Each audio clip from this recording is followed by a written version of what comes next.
दोस्तों welcome back to channel. आज के एपिसोड में मैं फिर से एक बार आपको ऐसे हिस्टोरिकल फैक्ट्स बताऊंगा, ऐसी तस्वीरें आपके सामने लाऊंगा जिनके बारे में ज़्यादातर लोग नहीं जानते होंगे।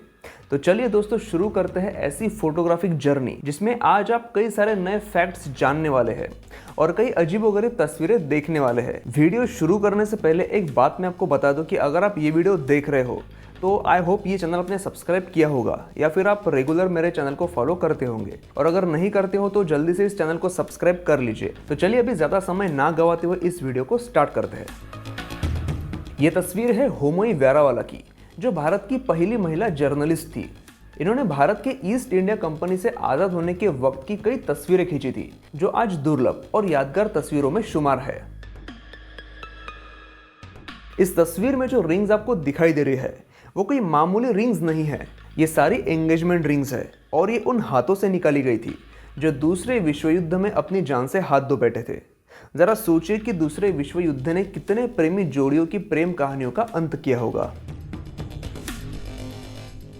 अब बात दूसरे विश्व युद्ध की हो ही रही है तो आप ये तस्वीर भी देख लीजिए जो एक शांति द्वीप की है, और ये शांति द्वीप 1964 में हिरोशिमा पीस मेमोरियल पार्क में जलाया गया था। जापान के हिरोशिमा में जो अणुबम का हादसा हुआ था उसके विरोध में इसे जलाया गया था। इस शांति द्वीप की खास बात क्या है आपको पता है? 1964 से आज तक ये द्वीप लगातार जल रहा है और इसे उस दिन तक जलाए हुए रखा जाएगा जिस दिन दुनिया में मौजूद सारे अणुबम नष्ट हो जाएंगे। उम्मीद करते हैं वो दिन जल्द ही आए। 18वीं और 19वीं सदी में वेस्टर्न कंट्रीज में एक अजीब रिवाज था अपने परिवार के लोगों की मौत के बाद उन्हें जिंदा आदमियों की तरह पोज में रखकर उनकी तस्वीरें खींचने का। ये तस्वीर भी उन्हीं तस्वीरों में से एक है। क्या आपको पता है कि 1960 में टू व्हीलर पर जा रहे दो लोगों को अगर एक दूसरे से बात करनी होती थी तो वो कैसे करते थे? एक स्पेशल हेलमेट का यूज करके। आज इस हेलमेट का डिजाइन थोड़ा अजीब लग सकता है, लेकिन उस वक्त इस हेलमेट की डिमांड बहुत ज्यादा हुआ करती थी। चौंकिए मत, ऐसी और कई अजीबोगरीब चीजों के बारे में हम आपको आगे बताने वाले हैं, तो वीडियो को आखिर तक जरूर देखिए और एक लाइक भी कर दीजिए। ये तस्वीर है 1985 की और इसमें दिखाई दे रही महिलाएं अपने अपने देश की सबसे पहली लाइसेंस डॉक्टर थी। इस तस्वीर में एक भारतीय महिला भी है जिनका नाम था आनंदीबाई जोशी और वो भारत की पहली महिला डॉक्टर थी। आपको क्या लगता है कि इस फोटो में दिखाई दे रहे इस इंस्ट्रूमेंट का इस्तेमाल किस चीज के लिए होता था?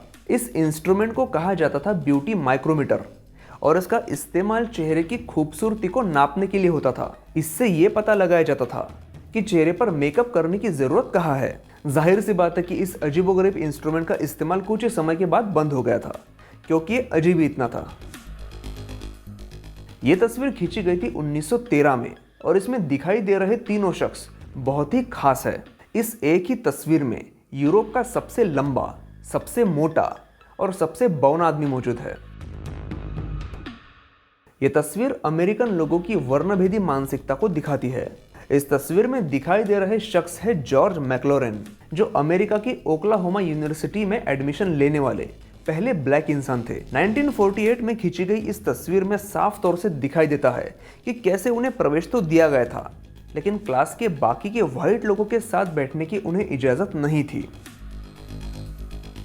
इस तस्वीर के जरिए हम देख सकते हैं कि 18वीं सदी तक वेस्टर्न कंट्रीज में सिरदर्द का इलाज कैसे किया जाता था। इस थेरेपी को कहते थे वाइब्रेशन थेरेपी, और जितना दिखने में ये इलाज अजीबोगरीब लगता है उतना ही ये तरीका बेकार भी था। तो वही बात करें भारत की, तो छोटी मोटी बीमारियां तो दूर, भारत में प्लास्टिक सर्जरी और कई एडवांस्ड ऑपरेशन भी सैकड़ों नहीं बल्कि हजारों सालों से बड़े ही आसानी से किए जाते थे।